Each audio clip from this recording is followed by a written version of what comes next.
नमस्कार. नवरात्रामध्ये 9 दिवस उपवास केले जातात. उपवासाचे तेच पदार्थ खाऊन कंटाळा आला की अशा प्रकारे अवघ्या 10 मिनिटांमध्ये ही साबुदाण्याची भजी केली की आवडीने खाल. आता ह्या साबुदाण्याच्या भजीमध्ये आपण काही सिक्रेट जिन्नस घातलेले आहे, त्यामुळे हा व्हिडिओ कुठेही स्किप न करता पूर्णपणे पहा. नव्यानेच हा चॅनल पाहत असाल ना तर माझ्या चॅनलला सबस्क्राईब करा. चला वेळ न घालवता लगेच रेसिपीला सुरुवात करूयात. तर सर्वात प्रथम मी 1 वाटी साबुदाणा 2 ते 3 वेळा स्वच्छ पाण्याने धुवून घेऊन साबुदाणा बुडेल इतपत त्यामध्ये पाणी घालून हा साबुदाणा 6 तास छानपैकी मोत्यासारखा भिजवून घेतलेला आहे. सर्व साबुदाणा छान मोत्यासारखा फुलला की भजी देखील खूप सुंदर अशी होतात आणि वडे करताना वडे तेलामध्ये टाकल्यानंतर ते फुटले जातात, परंतु भजी अजिबात ती तेलामध्ये फुटली जात नाही. साबुदाणा छान वर खाली करून घेतल्यानंतर त्यामध्ये आपण पोह्याच्या चमच्याने साधारणपणे 2 चमचे दही घालून घेऊयात. त्यानंतर पाव चमचा जिरे. आता त्यामध्ये आपण पोह्याच्या चमच्याने साधारणपणे 2 मोठे चमचे भाजून घेतलेलं शेंगदाण्याचं कूट, 1 चमचा ओल्या लाल मिरचीचा ठेचा. आता ओली लाल मिरची नसेल तर हिरवी मिरची वापरली तरीही चालेल. त्यानंतर साधारणपणे अर्धा इंच मी आलं किसून घातलेलं आहे. आल्यामुळे भजीला खूप छान टेस्ट येते. आता आपण त्यामध्ये साधारणपणे 2 मध्यम साईजची बटाटी उकडून त्याची सालं काढून मी अशा प्रकारे बारीक किसणीने किसून घेणार आहे. आता ह्या भजीमध्ये दही घातल्यामुळे भजींना हलकासा आंबटपणा येतो आणि बटाटा घातल्यामुळे छान भजींना बाइंडिंग असे येते. आता तुम्ही साबुदाणा किती घेतला ना त्यानुसार ह्या सर्व साहित्याचं प्रमाण कमी जास्त होऊ शकतं.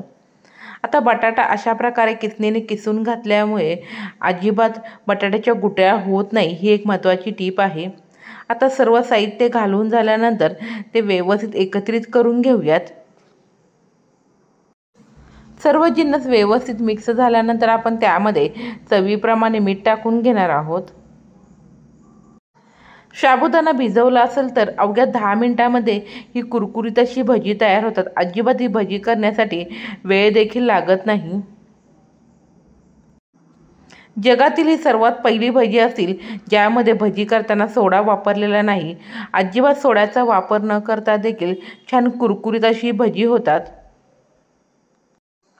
आता सर्व जिन्नस व्यवस्थित एकत्रित झाल्यानंतर मी व्हिडिओत दाखवल्याप्रमाणे हाताच्या साहाय्याने अशा प्रकारे ही भजी सोडता आली की समजायचं ह्या ठिकाणी हे भजीचं बॅटर व्यवस्थित तयार झालेलं आहे.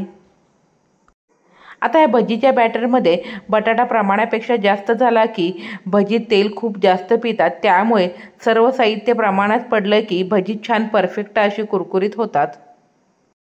मध्यम आचेवरती छान तेल गरम झाल्यानंतर हाताला थोडेसे पाणी लावून अशा प्रकारे आपण छोटी छोटी भजी सोडून घेऊयात.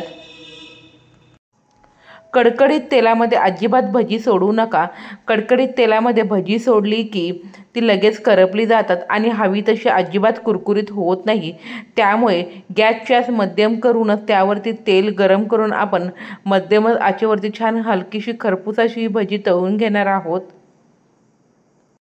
हाताला भजीचं बॅटर चिकटत असेल ना तर हाताला थोडेसे पाणी लावून मी व्हिडिओत दाखवल्याप्रमाणे छोटी छोटी भजी तेलामध्ये सोडून घ्यावीत. एका बाजूला भजी छान फ्राय होईपर्यंत आपण दुसऱ्या बाजूला झटपट अशी एक दह्याची चटणी करणार आहोत. 2 चमचे दही. आता दही जास्त आंबट नसावे.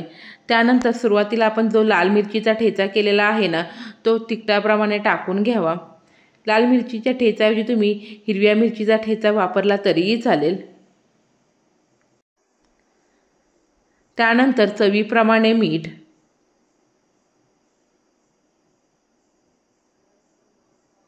एक चमचा साखर. साखरमुळे चटणीला हलकासा गोडवा येतो, त्यामुळे चटणी खाण्यासाठी खूप सुंदर अशी लागते. त्यानंतर पाव चमचा भाजलेले जिऱ्याची पावडर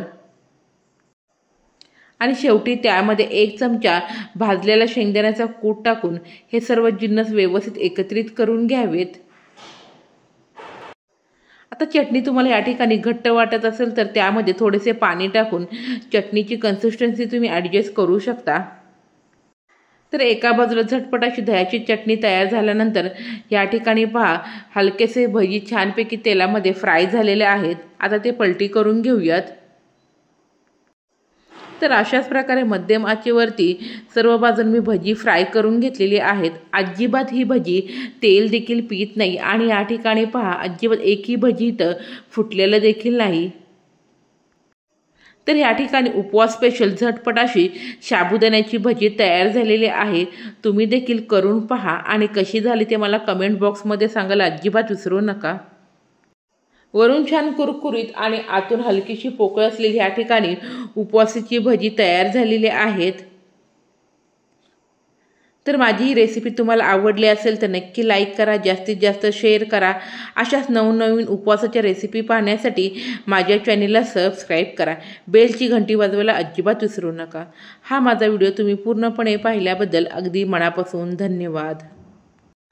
पुन्हा भेटूया अशाच एखाद्या साध्या सोप्या रेसिपीमध्ये.